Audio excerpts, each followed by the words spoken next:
हम खबर से आगाज करेंगे। खानेवाल 4 साल नन्ही परी ज्यादती कत्ल केस, चचा ही कातिल निकला। पुलिस ने सफाक कातिल को हिरासत में लिया तो एतराफे जुर्म कर लिया। खानेवाल में सफाक कातिल एहतजाजी मुजाहरे में पेश था और सफाक कातिल चचा बच्ची के कातिल को गिरफ्तार करने की अपील भी करता रहा।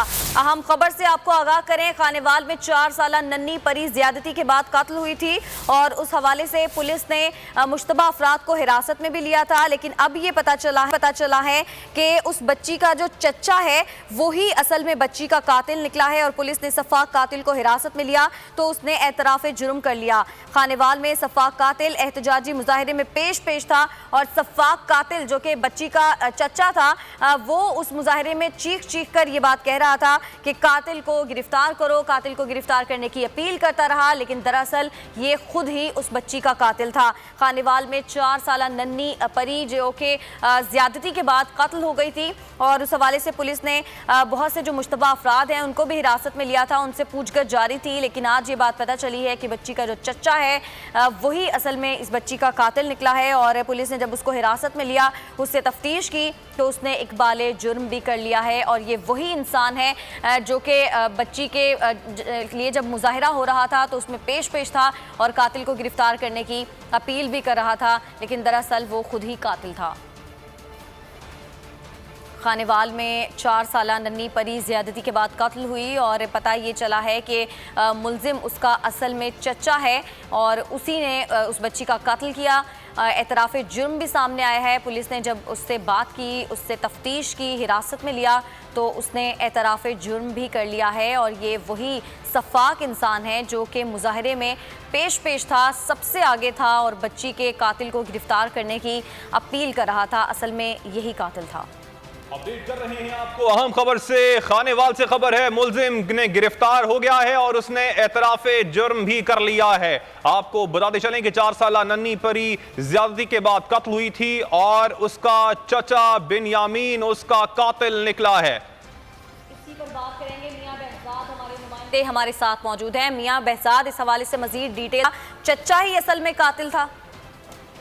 जी बिल्कुल, ये अफसोसनाक वाकया जो गुज़िश्ता रोज खानेवाल में पेश आया था, जिसमें 4 साल मासूम बच्ची को ज्यादती के बाद कत्ल करके बोरी बंद लाश को फेंक दिया गया था। उस सफाक कातिल का इंकशाफ हो चुका है और बोल न्यूज की स्क्रीन पर हमारे नाज़रीन सबसे पहले देख सकते हैं कि मासूम बच्ची का कातिल उसका अपना ही चचा बिनयामीन निकला है। उस सफाक कातिल जो उस बच्ची के साथ एक ही घर में रिहाइश पजीर था और गुज़िश्ता 3 रोज से तमाम अहले खाना के साथ मिलकर बच्ची को ढूंढने में भी पेश था। ताहम आज पुलिस ने सफाक कातिल को गिरफ्तार कर लिया है और चचा बिनयामीन ने एतराफ़े जुर्म भी कर लिया है और इस चचा बिनयामीन की तस्वीर हम बोल न्यूज के नाज़रीन हमारे स्क्रीन पे देख सकते हैं कि चचा बिनयामीन जो कि बच्ची का सफाक कातिल है और 3 रोज से बच्ची को ढूंढने में सबसे आगे नजर आ रहा था, वही इस मासूम बच्ची का कातिल निकला है, जिसे पुलिस ने गिरफ्तार कर लिया है और मुलजिम ने एतराफ़े जुर्म भी कर लिया है। तो मियां बहजाद, अगर कत्ल इसने किया है तो फिर रेप भी इस बच्ची का इसी ने किया होगा, क्या इस हवाले से भी एतराफ़े जुर्म किया गया है? जी बिल्कुल, मुलजिम ने तमाम एतराफ़ कर लिया है। मुलजिम के मुताबिक उसने बच्ची को खेलते हुए वहां से अगवा किया और एक घर में ले जाके उसे ज्यादती का निशाना बनाने के बाद उसे कत्ल कर दिया और कत्ल करने के बाद उसे बोरी में उसकी लाश को बंद करके करीबी खेतों में फेंक दिया है और ये मुलजिम का तमाम एतराफ़ रिकॉर्ड कर लिया गया और पुलिस ने मुलजिम को गिरफ्तार करके नामालूम मुकाम पे मुंतकिल कर दिया है। जी तो मियां बहजाद, ये सगा चचा है उस बच्ची का? जी बिल्कुल, ये बिनयामीन उस मासूम 4 साल बच्ची जेबा का सगा चचा है और मैं यहाँ आपको ये भी बताता चलूं कि ये मुलजिम एक ही घर में, ये तमाम अफराद जो कि एक ही घर में रिहाइश पजीर थी, ये ज्वाइंट फैमिली है। चचा इस बच्ची के 2 चचा और इसके वालिदैन एक ही घर में रिहाइश पजीर हैं और बिनयामीन की भी इसी तरह के 2 छोटे बच्चे हैं और ये तमाम बच्चे एक ही जगह खेलते कूदते थे और ये आज से 3 रोज पहले भी ये तमाम बच्चे एक ही जगह खेल रहे थे, जहाँ उस मासूम बच्ची को वहां से अगवा किया और उसे ज्यादती का निशाना बनाया। ज्यादती का निशाना बनाने के बाद उसे कत्ल करके फसलों में फेंक दिया। ताहम इस तमाम तर वाकये का एतराफ मुलजिम ने खुद कर लिया है और इस वक्त मुलजिम पुलिस की तहवील में है। जी बिल्कुल। और नाज़रीन, ये आपने सुना, मियां बहजाद ये बता रहे थे कि ये उस बच्ची का सगा चचा था, यानी महरम रिश्ता था इस बच्ची का अपने चचा के साथ। सिर्फ 4 साल की मासूम बच्ची जिसे उसके सगे चचा ने ज्यादती के बाद कत्ल कर दिया, और इंतहाई बेरहमी से कत्ल किया। और सिर्फ कत्ल ही नहीं किया बल्कि अहले खाना के साथ उस बच्ची के कातिलों को ढूंढने में पेश था। और जो मुजाहिरा हुआ उसमें भी चीख चीख कर चिल्ला कर अपील कर रहा था कि इस बच्ची के कातिल को गिरफ्तार किया जाए। और असल में ये सगा चचा खुद ही उस बच्ची का कातिल भी था और ज्यादती भी इसने अपनी सगी भतीजी के साथ की। यानी जो महरम रिश्ता है उससे भी अब हमारी जो सोसाइटी में बच्चे हैं वो महफूज नहीं है। सगे चचा ने उस बच्ची को ज्यादती का निशाना बनाकर कत्ल कर दिया। मियां बहजाद, आप हमें अपडेट कर रहे थे, आपका बहुत शुक्रिया। वज़ीर इत्तलात फवाद चौधरी ने कहा है कि गिलगित बल्तिस्तान में बिलावल और मरियम इलेक्शन मुहिम में चिल्ला कर पागल हो गए। बाद में इंकशाफ हुआ कि उनके पास तो उम्मीदवार भी पूरे नहीं। बिलावल की गुफ्तगू से भी ऐसा ही लगता था कि इनको आज़ाद कश्मीर के इलेक्शन में अपनी पार्टी पोजीशन का पता ही नहीं। ट्वीट में फवाद चौधरी ने कहा कि गिलगित बल्तिस्तान में इनकी जमातों की टिकट पर 1/3 नशिस्तों पर भी उम्मीदवार इंतखाब नहीं लड़ रहे थे। आज़ाद कश्मीर में भी पीपल्स पार्टी के सिर्फ 8 उम्मीदवार ही मैदान में हैं। बिलावल की गुफ्तगू से ऐसा लगता है कि जैसे उनको अपनी पार्टी पोजीशन का पता ही नहीं।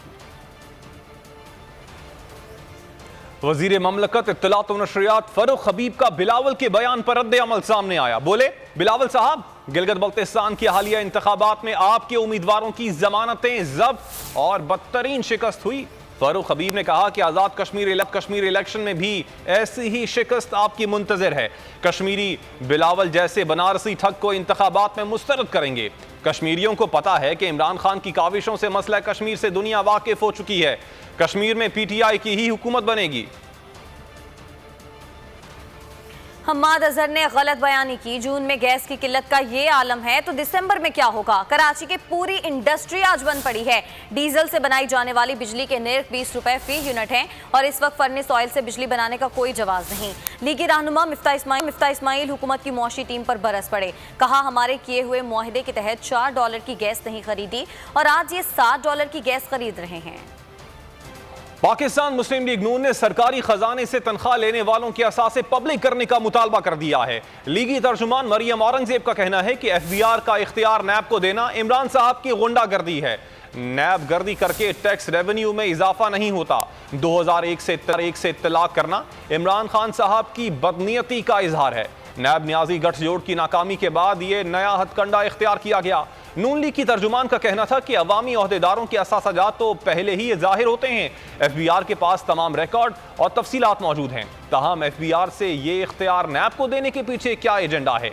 मरियम औरंगजेब ने कहा कि ये इकदामात इमरान साहब के फस्ताई और बीमार जहन की अक्कासी है। जो अवाम को तंग करेगा उसके गले में फंदा डाला जाएगा। वजीर आजम के मुआवने खुसूसी शहबाज गिल की प्रेस कॉन्फ्रेंस। कहा, एहतसाब सिर्फ शहबाज शरीफ और हमजा का ही नहीं, सबका होगा। नून लीग की मनी लॉन्ड्रिंग की वजह से FATF के इशू में पड़े हैं। अब ये कहते हैं पता नहीं कौन 25 अरब रुपए अकाउंट में डाल गया।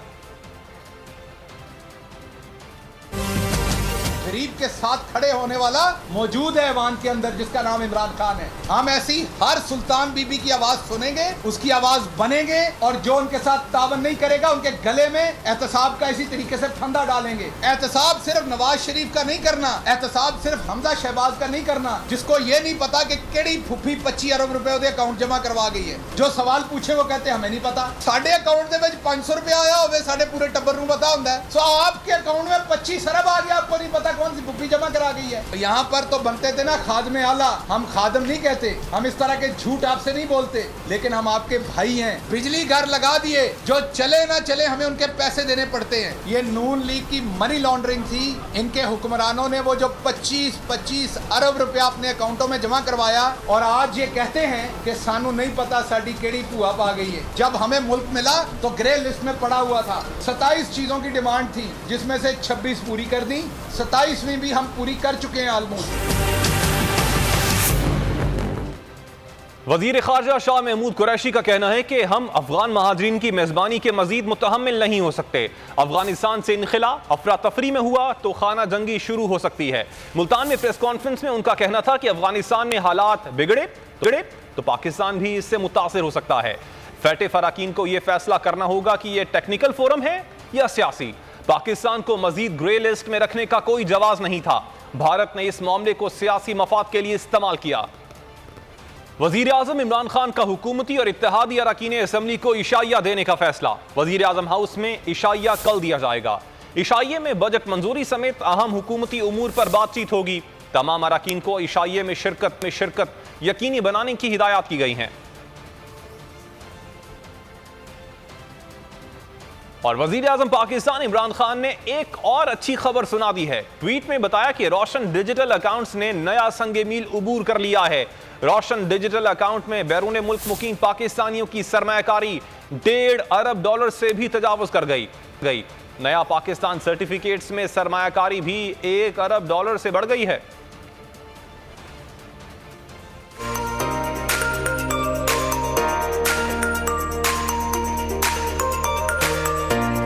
बैरून मुल्क मुकीम पाकिस्तानियों का वज़ीर-ए-आज़म इमरान खान की पॉलिसियों पर मुकम्मल एतमाद का इजहार। रोशन डिजिटल अकाउंट में बैरून मुल्क मुकीम पाकिस्तानियों की सरमायाकारी $1.5 अरब से भी तजावुज कर गई। ट्वीट में वज़ीर-ए-आज़म इमरान खान ने बताया कि रोशन डिजिटल अकाउंट ने नया संगे मील उबूर कर लिया है। अकाउंट में तरसीलात रिकॉर्ड बुलंद सतह पर पहुंच गई हैं। ट्वीट में वज़ीर-ए-आज़म ने कहा कि नया पाकिस्तान सर्टिफिकेट में सरमायाकारी भी $1 अरब से बढ़ गई है।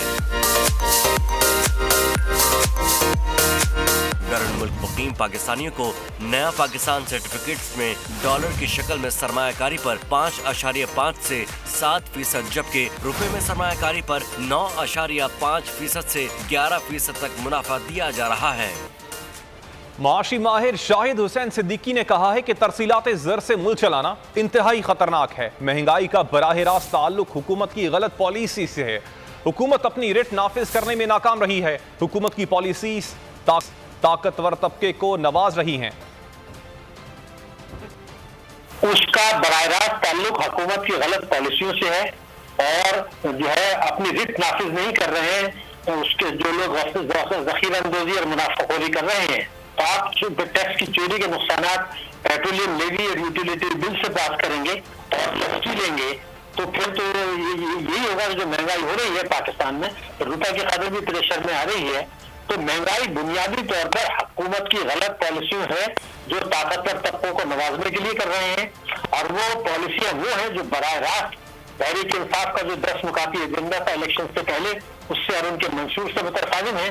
और दूसरा ये कि गठजोड़ हो गया ताकतवर तबकों का और हुकूमत का, सूबाई हुकूमतों का, और वो एक्शन नहीं ले रहे जो लोग ज़खीरा अंदोजी और मुनाफाखोरी कर रहे हैं। और इदारे भी खामोश है, स्टेट बैंक भी खामोश है, SECP भी खामोश है, कंपटीशन कमीशन आवाम पर महंगाई का एक जालिमाना टैक्स डाला जा रहा है जिससे बरामदात भी हमारी इफेक्ट हो रही है और पूरे मुल्क को आप रेमिटेंसेस पे चला रहे हैं जो कि मेरे ख्याल से आग से खेलने के मुतरादिफ है।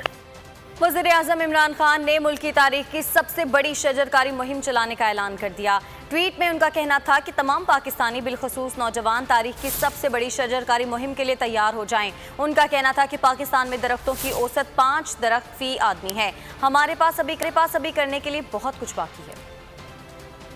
बलोचिस्तान में अपोजिशन रहनुमाओं ने हुकूमत से मजीद मुज़ाकरात न करने का ऐलान कर दिया। बिजली घर थाने में opposition leader Malik Sikandar advocate, Malik Nasir Shahwani और दीगर ने प्रेस कॉन्फ्रेंस में कहा कि बलोचिस्तान का बजट गैर आइनी और गैर कानूनी है। वजीर आला जाम कमाल समेत दीगर के खिलाफ FIR दर्ज करने की हमारी दरख्वास्त पर अमल दरामद नहीं हुआ। उनका कहना था कि गिरफ्तारी पेश करने के बावजूद हमें 6 रोज से गिरफ्तार नहीं किया गया। जल्दबाजी में FIR दर्ज करवाना हुकूमत के गले का फंदा बन गया है। सिंध की जमहूरियत के वेंटिलेटर का 3 रोज पहले स्विच बंद कर दिया। आज सिंध में जमहूरी इक़्तिदार का सोयम है। PTI रहनुमा हलीम आदिल शेख कहते हैं 13 साल से सिंध में अंधेरा ही अंधेरा है। 13 सालों में 1400 अरब की करप्शन की गई। शर्जील मेमन और फरियाल तालपुर पब्लिक अकाउंट्स कमेटी के मेंबर हैं। कमेटी में अपोजिशन का एक भी मेंबर नहीं है, यानी दूध की रखवाली पर बिल्ली और बिल्ले बिठा दिए। PTI रहनुमा ने मजीद कहा कि हम जमहूरियत के कातिलों को माफ नहीं करेंगे। नकाल पजीर हो गई, शहीद हो गई। जब से सिंध में बेबी का इक़्तिदार शुरू हुआ, मैं कहना चाहता हूँ जमहूरियत को वायरस लग गया। बेबी के करप्शन का वायरस लग गया। 1400 अरब की करप्शन इन 13 सालों में। पब्लिक अकाउंट्स कमेटी के अंदर मेंबरान तो देखिए माशाल्लाह सदके थी वहाँ। फरियाल तालपुर साहिबा पब्लिक अकाउंट्स कमेटी की मेंबर है और शर्जील इनाम मेमन साहब भी मेंबर। की रखवाली पर बिल्ली और बिल्ले बैठ गए और एक भी मेंबर कोई पब्लिक अकाउंट्स कमेटी में अपोजिशन का नहीं है। इसका मतलब है कि जमहूरियत का कत्ल हो गया। जो वेंटिलेटर पे तो थी डेमोक्रेसी, लेकिन जो उसको इन्होंने वेंटिलेटर की स्विच बंद करके कत्ल कर दिया सिंध में जमहूरियत को, उसकी आखिरी मिसाल मिसाल आपने देखी। आज से 3 रोज कबल आज सिंध में जमहूरी इक़्तिदार का सोया। मैं तो दुआ फरमाइए सब कि अल्लाह ताला इनको मग़फ़िरत फरमाए। जमहूरियत सिंध में ख़त्म हो चुकी है, आज जमहूरी इक़्तिदार का सोया हो गया। लेकिन हम जमहूरियत के कातिलों को माफ़ नहीं करेंगे। सेहत के लिए बजट मुख्तस करके रियासत मदीना की बुनियाद रख दी। अब अस्पताल के बाहर कोई एड़ियां रगड़ कर नहीं मरेगा। ये वो तब्दीली है जो अवाम की हालत बदल देगी। मुआविन खुसूसी वज़ीर आला पंजाब फिरदौस आशिक अवान की मीडिया से गुफ्तगू बोली। इमरान खान ने एब्सोल्युटली नॉट कहकर अपने साबिक वज़ीर आज़म का भी बदला ले लिया है, जिसके कपड़े उतार कर तलाशी ली गई थी। इमरान खान असल शेर हैं जो दुनिया में गरजेगा भी और अवाम का मुकदमा भी लड़ेगा। जो वज़ीर आज़म ने बार बार इस कौम से ये वादा किया था कि ना मैं खुद झुकूंगा किसी के आगे और ना इस कौम को झुकने दूंगा, आपने देखा कि एब्सोल्युटली नॉट कह के उन्होंने पूरे 22 करोड़ अवाम के सर जो हैं वो फ़ख्र से बुलंद कर दिए हैं और उन लोगों को भी ये पैगाम दे दिया है कि जिनकी पतलूनें जो हैं, आपको पता है कि सिक्योरिटी के नाम पे बैरून मुल्क एज ए वज़ीर आज़म भी वो जिस तरह से उतरवाई गई, उन्होंने एब्सोल्युटली नॉट कह के साबिक वज़ीर आज़म के साथ होने वाला नामनासिब जो रवैया था उसका भी बदला ले लिया। इन्होंने उस अवाम की आंखों के अंदर जो उम्मीद जागी कि उनका अब अपना कोई प्यारा हॉस्पिटल्स के बाहर एड़ियां रगड़ते मौत की आगोश में नहीं जाएगा और उसकी ज़िंदगी को बचाने के लिए सरकारी हॉस्पिटल और प्राइवेट हॉस्पिटल ये उसका इस्तेहकाक होगा कि वो जिस मर्जी हॉस्पिटल में जाए अपना इलाज करवाए। तो इन्होंने उससे उसका हक छीनने की कोशिश की।